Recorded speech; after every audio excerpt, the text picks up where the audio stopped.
Hey everyone, this is Steven here, back at it again with another video. In today's video, we're going to look at a preview of a CSG and PSA card submission that I plan on doing. But before we get into that, if you enjoy this type of content and would like to see more in the future, please feel free to hit the like button and also subscribe. So now that we got all of that out of the way, we can get into the actual video here. I did want to say that I hope everyone is having a great Sunday and weekend so far. In today's video, we're going to be looking at some raw sports cards that I plan on submitting to CSG Grading Company as well as PSA Grading Company.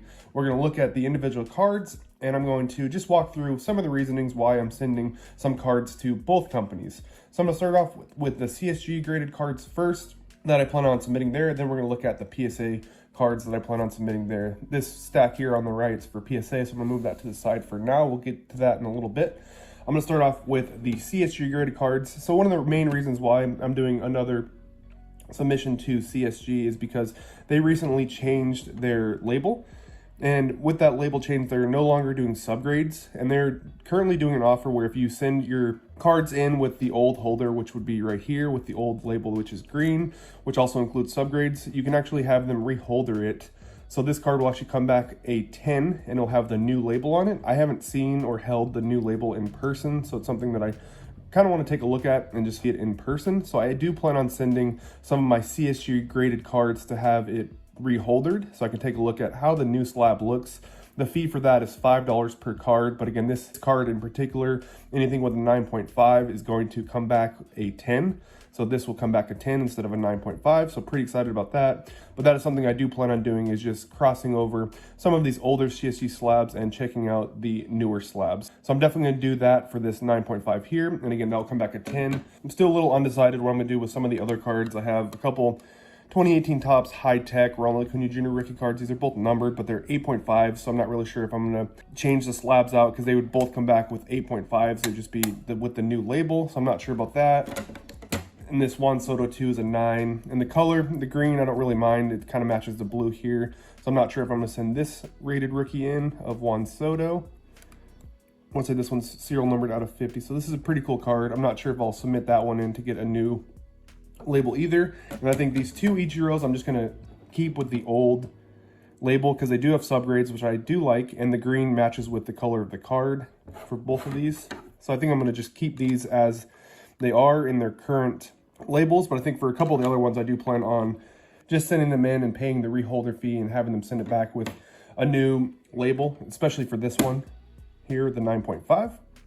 So those are some of the slabs that I plan on sending to CSG, and that's mainly to add the new slabs in person. So I do plan on submitting a couple of these slabs to just have them reholdered.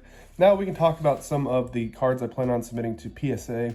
Now the current PSA pricing is $50 per card, which is extremely expensive, and to me that doesn't make a lot of sense for a lot of lower value cards, but there is certain cases where it kind of does make sense to still send it to PSA because they do actually add a lot of value to your cards, especially if you get higher grades such as PSA 9s or PSA 10s. See, that depends on the year of the card. But I'm just going to walk through a couple cards I potentially plan on sending to PSA. And again, this is $50 per card, which is pretty expensive, but I just kind of want to walk through why I think some of these make sense for me at least. So I'm going to start off here with Vladimir Guerrero Jr., and this is his Topps Chrome Pink Refractor. This is obviously raw or ungraded, and I pulled this from a pack, so this card's actually in really good condition. And one of the main reasons why I think that this could be a good submission candidate for PSA is because a PSA 10 of this card is going for $350. A PSA 9 of this card is going for around $120. So even if I paid the submission fee of $50, I picked this up in a blaster, so we'll call this $20 card. Then we're talking about $70 all in for this card. Even if this came back a PSA 9, that's still about $50 in profit potentially. But the best case scenario would be a PSA 10, where this card would be worth $350 or around there. Obviously, this card can fluctuate quite a bit depending on his performance as he is a younger player. But still, to me, just looking at the risk to reward there, it seems to make sense. But this is one of the cards that I plan on potentially sending into PSA. The next card is this Ronald Acuna Jr. Topps Gold, and this is his rookie debut rookie card. As you can see, it says rookie debut there. This is another card that I picked up, I want to say in 2018 for $5 or $10. This was back when we didn't have the COVID and card boom, so cards were a lot more affordable back then. This one's serial numbered out of 2018. But another reason why I was looking at this card and thought that this could potentially be a good PSA submission. A PSA 10 of this card is selling for $350. A PSA 9 of this card is selling for around $150. So again, the risk to reward seems to make sense, even though the $50 grading fee is pretty expensive. The next up, I have this 2006 Justin Verlander Topps Gold rookie card, and this one's serial numbered out of 2006 on the back there, 1,575 out of 2006. Now this card in a gold PSA 9 recently sold for $350. A PSA 8 of this card sold for $150. I couldn't find any comps for a PSA 10. I'm not expecting this card to come back a 10. It does look like it's in pretty good condition, but again, I'm not expecting a 10. Even with a PSA 9 or even a PSA 8, I think it would be worth submitting this even at the higher $50 per card grading fees. The next card I have here is Ichiro Suzuki. This is his Bowman's Best rookie card, and this one is serial numbered out of 2,999. This card isn't in the best condition. I would guess this would get an 8 or a 9. There's a couple dings on the corner. As you can see, a little ding up there, as well as a little ding down there. This is more for my personal collection, but I do think that a PSA slab could increase the value of this card. Some of the comps I found, again, with a serial numbered card, and this is an older card, it was kind of hard to find some comps on this, but a PSA 8 recently sold for $250. So if I was able to get a PSA 8 on this, I think that would definitely be worth it for the $50 grading fee. But again, this one's more for my personal collection, not so much trying to flip or sell this card or anything like that. The next card I have here is this Ronald Acuna Jr., and this is his Bowman's Best rookie card. And this one's a purple refractor. This one's serial numbered out of 250, as you can see down there at the bottom. Really nice looking card, even though it's not his flagship rookie card or anything like that. I just like the design of this card. This card in a PSA 10, and I couldn't find any recently sold listings, but in a PSA 10, they were currently listed for about $600. Again, none of them have sold, so I'm not sure what they're actually selling for, but most of them are listed at around $600. And PSA 9s, if we just use the 3x multiplier, we can assume it'd be about $200 for a PSA 9. Again, a lot could happen with Ronald Acuna Jr. and his cards, as he's still a current player in the game, so this card could fluctuate quite a bit. But I still think that the upside potential of getting a PSA 10 on this card definitely makes it worth paying the $50 grading fee if potentially this is a $600 card. Worst case scenario, I think this would get a PSA 9. Still puts it around $200 to $250 for this Ronald Acuna Jr. Bowman's Best rookie card.